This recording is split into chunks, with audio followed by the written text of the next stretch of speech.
Due date होती, अखेरची तारीख नव्हती. लोकांमध्ये संभ्रम होता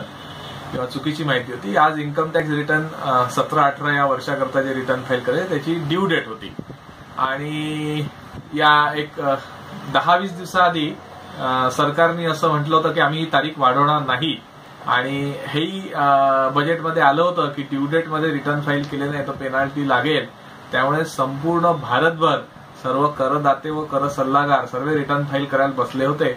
आणि त्याच्यामुळे वेबसाईट ही क्रॅश झाली आणि कालपासूनच एकही रिटर्न अपलोड होत नव्हतं आणि त्यामुळे सर्व लोक अगदी भयभीत झाले होते आणि सरकारवर दोषारोपण सुद्धा होत होतं की जर इतका जुना कायदा, इन्कम टॅक्स कायदा, त्याचं रिटर्न जे ऑनलाईन गेल्या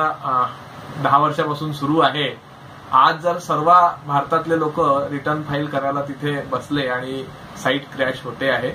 तर मग जीएसटी जो नवीन कायदा येतो आहे ज्याच्यामध्ये महिन्यातनं 3दा रिटर्न फाईल करायचे आहे, भारतभरातले सर्व व्यापारी, सर्व कर सल्लागार जर रिटर्न फाईल करतील आणि याचप्रमाणे जर ती साईट क्रॅश होईल किंवा चालणार नाही तर माझ्या मते जीएसटी करता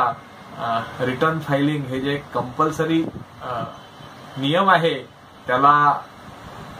व्यवस्थितपणे करता येणार नाही आणि जीएसटीचं जे बेसिक आहे की